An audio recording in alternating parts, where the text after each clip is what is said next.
नमस्कार दोस्तों, मैं हर्ष ज्ञानास में आप सभी का स्वागत करता हूं। दोस्तों, आज की खबर यह निकल के आ रही है कि ट्रंप द्वारा यह क्लेम किया जा रहा है कि इंडिया ने ट्रंप को ऑफर दिया है कि आप जो लगे हम पे जो अनफेयर टैरिफ लगे हैं, आप इनको रिड्यूस कर लीजिए। और ट्रंप द्वारा यह टॉन्ट कसते हुए कहा गया है कि इंडिया द्वारा इस बातचीत पर काफ़ी लेट रिस्पॉन्स दिया गया है। दोस्तों, मैं आपको बता दूं कि जो बयानबाजी जो की जा रही है, ये इंडिया द्वारा एससीओ समिट को ज़्यादा जो तवज्जो दी गई है, इसके वजह से यह बयानबाजी की जा रही है। जिस तरीके से पीएम मोदी, पुतिन और शी जिनपिंग साहब एक मंच पर एक साथ दिख रहे हैं, ट्रंप साहब को ये देखा नहीं चुक रहा है। इसीलिए इनके द्वारा social media handle truth social में अंड-संड की बातें भारत के खिलाफ लिखी जा रही है। भारत को लेकर इन्होंने किस तरीके की बातें ट्रुथ सोशल में लिखी, इन सभी बातों को विस्तार से जानेंगे। उससे पहले अगर आपने हमारे चैनल को सब्सक्राइब नहीं किया है तो सब्सक्राइब करके बेल आइकन दबा दीजिए, जिससे हमारी वीडियो की अपडेट जो हैं वो आप तक सबसे पहले पहुंच सकेंगी दोस्तों। वीडियो की शुरुआत इस न्यू आर्टिकल से करेंगे, जो न्यूज़ में आज ये पब्लिश या आर्टिकल हुआ है। Trump claim India has offered to reduce tariff to zero but is getting late. दोस्तों, ये जो पूरा ये तो क्लियर है कि भारत और यूएस के बीच में ट्रेड वार्ता चल रही हैं। ट्रंप द्वारा ट्रू सोशल में जिस तरीके से लिखा जा रहा है कि इंडिया हमेशा हमें लिटिल बिजनेस देता है, लेकिन यूएस इंडिया को ट्रेमेंडस अमाउंट पर बिजनेस देता है। कहीं ना कहीं ये जो ह्यूज गैप दिख रहा है इन दोनों बिजनेस, जिस तरीके से इंडिया और यूएस के बीच में जो बिजनेस होता है, जो लगभग इंडिया लगभग 42 बिलियन का यूएस को के साथ में व्यापार करता है, और यूएस हमसे लगभग 40 या 43% का ही 43 बिलियन का ही व्यापार करता है। तो ये जो ह्यूज गैप है, ये अमेरिका से या यूएस चाहता है कि इंडिया जिस तरीके से यूएस से ट्रेड सरप्लस है, ये गैप को किसी तरीके से ख़त्म किया जाए। ट्रंप साहब भी इसे अच्छा नहीं मानते और उनसे देखा भी नहीं चुक रहा है। वो हमेशा बिगेस्ट अमाउंट में हमारा वो कहते हैं कि हम लोग बिगेस्ट अमाउंट पे इंडिया से गुड्स खरीदते हैं, लेकिन इंडिया हमसे कम गुड्स खरीदता है। इनफैक्ट इंडिया तो रशियन ऑयल भी ह्यूज अमाउंट में रशियन ऑयल खरीदता है, मिलिट्री जो प्रोडक्ट है उनको खरीदता है। इंडिया हमसे क्यों नहीं खरीदता?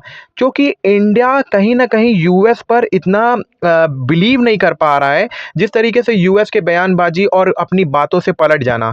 आपने देखा होगा कि तेजस के लिए जो इंजन आने थे, उसमें यूएस के G404 ने किस तरीके से ड्रामा रचा और इंडिया को कहीं न कहीं परेशान करने की कोशिश की गई, जिसके थ्रू इंडिया ये नहीं चाहता कि हम यूएस से किसी तरीके के इम्पोर्टेंट इक्विपमेंट खरीदें, जिससे यूएस हमें ब्लैकमेलिंग कर सके।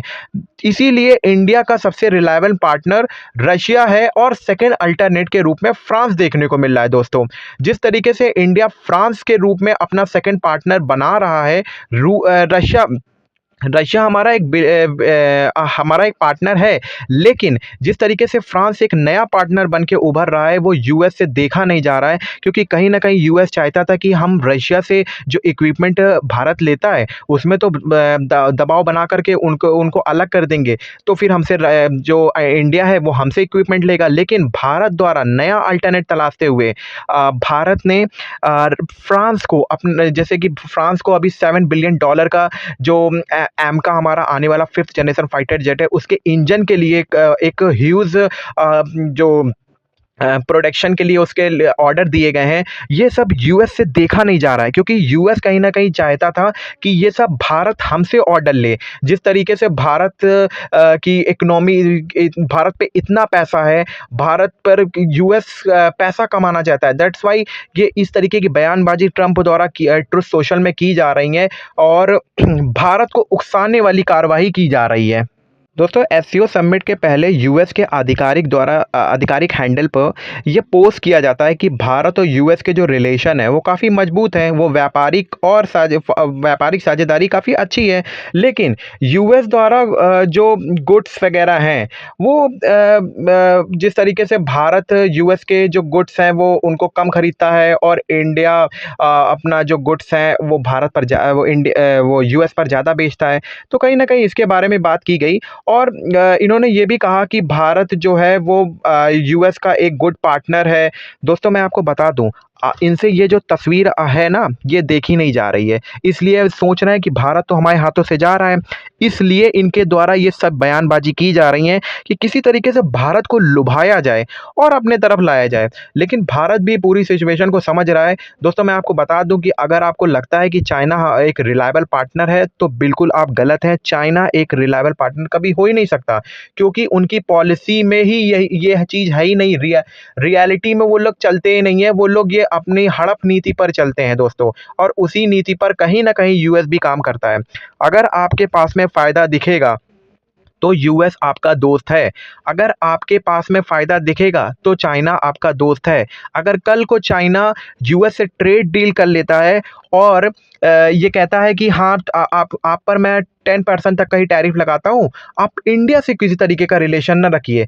तो मैं आपको बता दूँ, यही चाइना इंडिया से मुँह फेर लेगा, तब आप लोगों को लगेगा कि ये कहाँ चाइना और इंडिया की जो एलिफेंट और ड्रैगन डांसिंग टुगेदर, ये सब जो कह रहे थे चाइना वाले, अब मैं आपको बता दूँ, ये अपने जवान से इस तरीके से पीछे हटेंगे कि आप विश्वास नहीं कर पाएँगे दोस्तों। तो मैं आपको बता दूँ कि यूएस और ये दोनों ही एक दूसरे के चट्टे-बट्टे हैं। Thank you for watching my we